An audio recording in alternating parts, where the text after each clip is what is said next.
Welcome dear students. आज की class में दो महत्वपूर्ण टॉपिक्स की चर्चा करेंगे। पहला महत्वपूर्ण टॉपिक्स है चुंबकीय क्षेत्र में रखे किसी धारावाही चालक पर लगने वाले बल का परिकलन कीजिए। दूसरा महत्वपूर्ण टॉपिक है फ्लेमिंग का वामहस्त नियम क्या है वो लिखिए।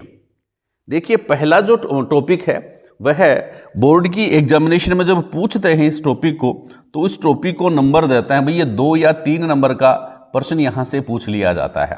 और दूसरा जो टॉपिक है वह 1 या 2 नंबर का प्रश्न बन करके आता है। 1 या 2 नंबर का प्रश्न इस टॉपिक में से पूछा जाता है। तो दोनों टॉपिक इंपॉर्टेंट हैं, इसलिए क्लास को ध्यान से देखेंगे और एग्जाम्स में इन प्रश्नों के आंसर कैसे लिखेंगे यह हम आपको बताएंगे, सिखाएंगे, दिमाग में फीड करवाएंगे। क्लास अच्छी लगे तो शेयर जरूर करें, चैनल को सब्सक्राइब जरूर करें। देखिए, पहला टॉपिक जो हम स्टार्ट करें, नाम क्या है? किसी चुंबकीय क्षेत्र में रखे धारावाही चालक पर लगने वाले बल का परिकलन कीजिए। प्रश्न ध्यान से देखिए, क्या लिख रखा है? किसी चुंबकीय क्षेत्र में रखे धारावाही चालक पर लगने वाले बल का परिकलन कीजिए। कितने नंबर का प्रश्न पूछ लेते हैं? 2 या 3 नंबर का प्रश्न यह बनकर के आ जाता है। समझेंगे कैसे? क्या बात बता रखी है? पहली बात बता रखी है चुंबकीय क्षेत्र। कोई चुंबकीय क्षेत्र है और उसमें क्या रखते हैं? कोई चालक तार, धारावाही चालक तार। धारावाही चालक तार का मतलब उस चालक में धारा प्रवाहित हो रही है। ठीक है, 2 बातें हैं, एक चुंबक रखा है और उसमें एक तार है, चालक तार है और उसमें बिजली आ रही है, उसमें विद्युत धारा प्रवाहित हो रही है। तो क्या यह चुंबक जो है वह किसके ऊपर? धारावाही चालक पर बल लगाती है क्या? यह इस प्रश्न का यह प्रश्न जो है यह अपने से यह बात पूछना चाहता है। क्या बात पूछना चाहता है कि कोई चुंबक जो है उसके बीच में हम कोई धारावाही चालक तार रखें तो क्या यह चुंबक उस तार पे भी बल लगाती है क्या? तार को भी धकेलेगी क्या? यह प्रश्न बनता है। भाई क्यों बनता है?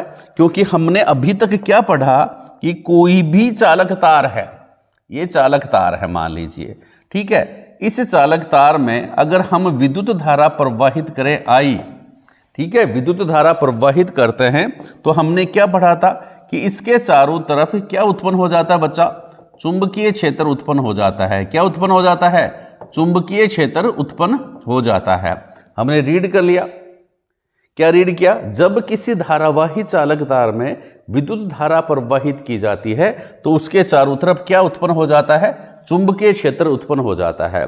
और इस चुंबकीय क्षेत्र में हम क्या लेके जाएं?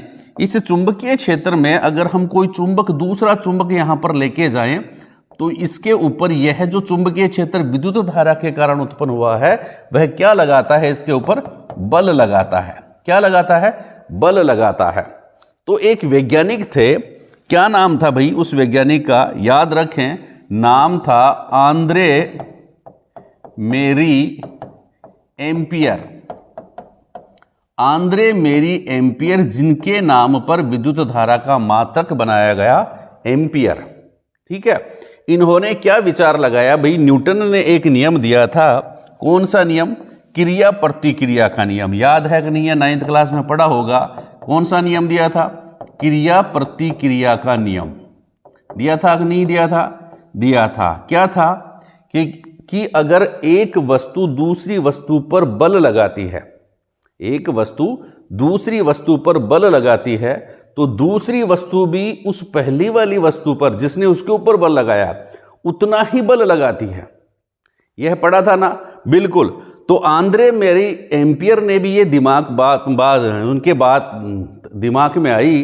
कौन सी बात? उनके बात ये दिमाग में आई कि जब हम किसी चालक तार में विद्युत धारा प्रवाहित करते हैं तो उसके चारों तरफ जो चुंबकीय क्षेत्र उत्पन्न होता है वह चुंबकीय क्षेत्र इस चुंबक पर क्या लगाता है? बल लगाता है। तो क्या यह चुंबक भी उसके ऊपर बल लगाती है क्या? यह प्रश्न इसके दिमाग में आया। यह चुंबक भी इस चालक पर बल लगाती है क्या? तो इसको समझने के लिए उसने एक एक्सपेरिमेंट किया, एक क्रियाकलाप किया। क्या प्रयोग किया, उस प्रयोग को हम देखेंगे भाई। ये जो प्रयोग है इसके बारे में हम आपको बताएंगे। यह बात आपको समझ में आ गई होगी, क्या प्रयोग किया आंद्रे मेरी एम्पियर ने। इस प्रयोग को मैं उठा करके आपके सामने लेकर के आता हूं और आपको थोड़ा सा समझा देता हूं, ध्यान से क्लास को देखेंगे, ठीक है, और नोट्स बनाते जाएंगे। ये एक्सपेरिमेंट जो है इसको मैं उठाता हूं यहां से और आपके सामने इसको पेश करता हूं। यहां मैंने इसको रख दिया है, ठीक है। यह एक्सपेरिमेंट था, इन्होंने क्या किया भाई, मैंने आप लोगों के लिए पहले ही इसको बना के रख लिया है। किसने क्या किया, एक एल्यूमिनियम की छड़ ली, चालक एल्यूमिनियम की छड़, देखो आपको पता है ये एल्यूमिनियम की छड़ है, उसमें ए और बी इसके दो सिरे हैं, ठीक है, एल्यूमिनियम की छड़ है। इसको क्या है, धारावाही चालक तार, ये भी चालक बन गया और इस चालक तार से इसको अपन ने क्या कर दिया भाई, बांध दिया है। ये एल्यूमिनियम की छड़ विद्युत की सुचालक होती है। देखो ए बी लगभग 5 सेंटीमीटर ये लंबी एल्यूमिनियम की छड़ है। इसको इन तारों की साथ, इस स्टैंड की सहायता से इस प्रकार हमने लटका दिया है और इन ये एल्यूमिनियम की छड़ जो लटकाई, इसका देखो इधर बैटरी से हमने कनेक्शन कर दिया है, यहां पर कुंजी के है और ये जो है ये एक तरह से धारा नियंत्रक को रिप्रेजेंट करता है। किसको रिप्रेजेंट करता है, धारा नियंत्रक को। तो ये एक विद्युत परिपथ हमने बना दिया, पहली बात। दूसरी बात, ये धारावाही चालक के रूप में ए बी छड़ भाई स्वतंत्र लटकाएंगे तभी तो मालूम पड़ेगा कि इस चुंबक ने इस चालक पे बल लगाया है कि नहीं लगाया, है ना, ठीक है ना बात। अब क्या किया, इसमें एक चुंबक इस प्रकार से हमने रख दिया। ये कौन सा चुंबक है, यह नाल चुंबक है, घोड़े के नाल के आकार का चुंबक है, इसलिए इसको हम क्या कहते हैं बच्चा, नाल चुंबक कहते हैं। ये नाल चुंबक रख दिया और इस नाल चुंबक को इस प्रकार से हमने व्यवस्थित किया कि चुंबकीय क्षेत्र की दिशा किस प्रकार से हो बच्चा, ऊपरी मुखी। ऊपरी मुखी मतलब चुंबकीय क्षेत्र जो है वह ऊपरी मुखी दिशा में, ऊपर की ओर इसकी चुंबकीय क्षेत्र रेखाएं निकले। इसके लिए हमने क्या व्यवस्था की, इसके लिए हमने व्यवस्था की इसका जो उत्तरी ध्रुव है वह नीचे रखा और दक्षिणी ध्रुव ऊपर रखा। हमने क्या बताया था आपको कि कोई भी चुंबक जो होता है उसमें जो चुंबकीय क्षेत्र रेखाएं जो निकलती हैं वो कौन से निकलती है, उत्तरी ध्रुव से निकलेंगी और कहां जाती हैं, दक्षिणी ध्रुव में जाती हैं। इस प्रकार इस चुंबकीय क्षेत्र की दिशा किस प्रकार की हो जाएगी, ऊपरी मुखी। समझ गए बात कि हमने सबसे पहले क्या किया, एक 5 सेंटीमीटर लंबी लगभग एल्यूमिनियम की छड़ ली। इस छड़ को इस चालक तार के माध्यम से इस प्रकार से हमने स्टैंड की सहायता से इस प्रकार हमने व्यवस्थित कर दिया। उसके बाद क्या किया, एक नाल चुंबक ली और नाल चुंबक को इस छड़ के पास इस प्रकार से व्यवस्थित किया कि चुंबकीय क्षेत्र की दिशा ऊपरी मुखी हो। इसके लिए हमने क्या किया कि चुंबक का उत्तरी ध्रुव जो है वो नीचे रखा और दक्षिणी ध्रुव कहां पर रखा बच्चा, ऊपर की ओर रखा। ये बात समझ में आ गई। अब क्या करें कि हमने इसमें विद्युत धारा प्रवाहित की। हमने इसमें क्या की भाई, विद्युत धारा प्रवाहित की। जैसे ही कुंजी बंद की इसमें विद्युत धारा प्रवाहित हो गई, ठीक है। जैसे ही इसमें हमने विद्युत धारा प्रवाहित की तो आपने क्या पढ़ा भाई, जब किसी चालक तार में, यह धारावाही चालक है, इसमें विद्युत धारा प्रवाहित करेंगे तो इसमें क्या उत्पन्न होगा, चुंबक उत्पन्न होगा और चुंबक उत्पन्न होगा, चुंबकीय क्षेत्र उत्पन्न होगा और चुंबकीय क्षेत्र क्या करेगा भाई, इस चुंबक पे बल लगाएगा।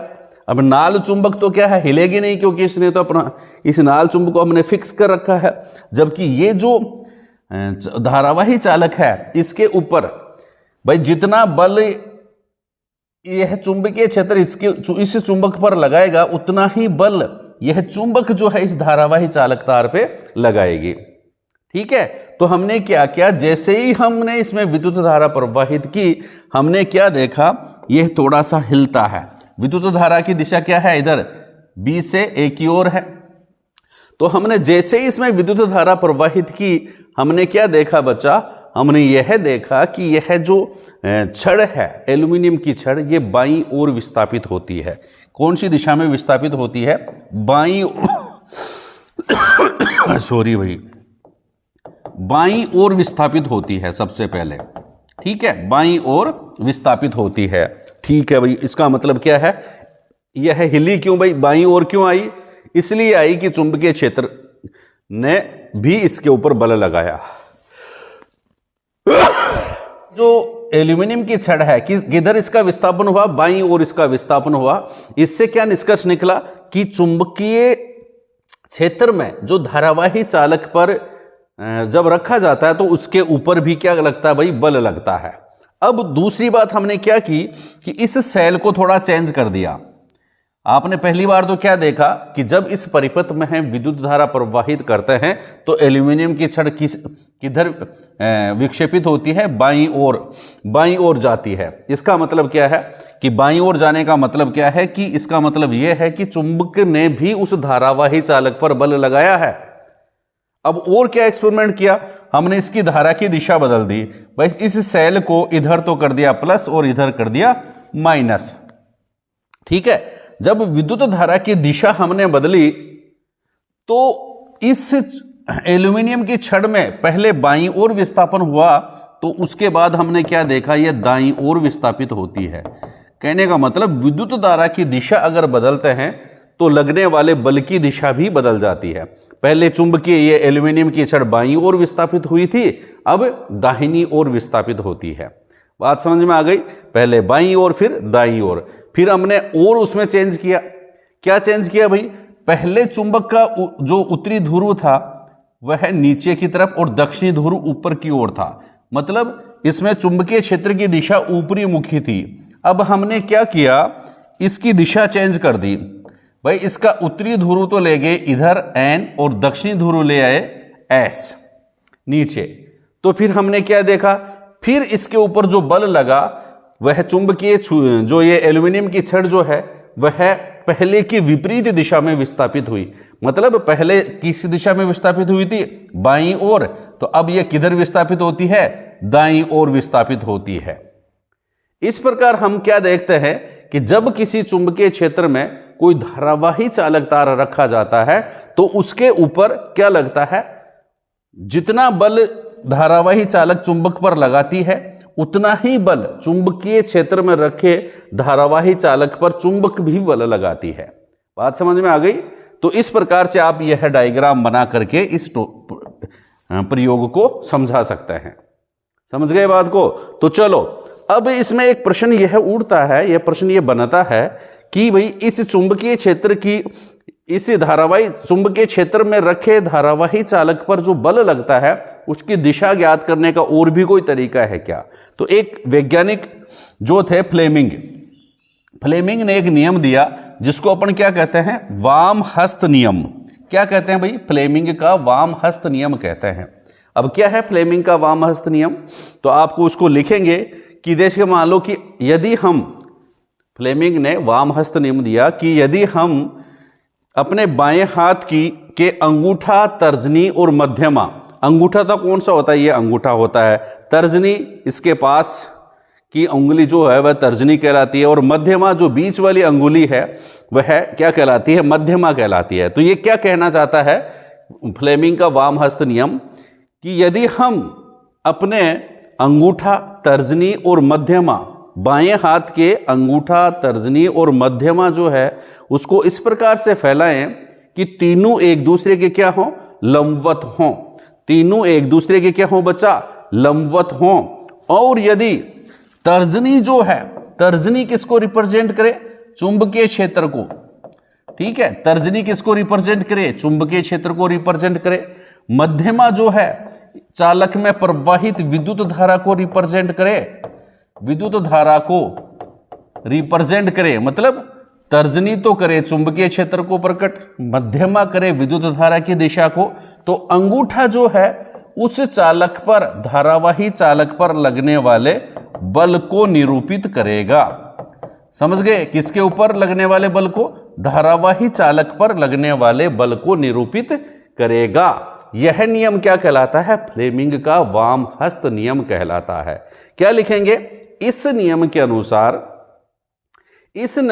के अनुसार यदि हम अपने बाएं हाथ के अंगूठे, तर्जनी और मध्यमा तीनों को एक दूसरे के लंबवत फैलाएं और यदि तर्जनी चुंबकीय क्षेत्र को रिप्रेजेंट करे अगर तर्जनी चुंबकीय क्षेत्र को रिप्रेजेंट करे, मध्यमा विद्युत धारा की दिशा को रिप्रेजेंट करे, तो जो अंगूठा जो है वह चुंबकीय क्षेत्र में रखे धारावाही चालक पर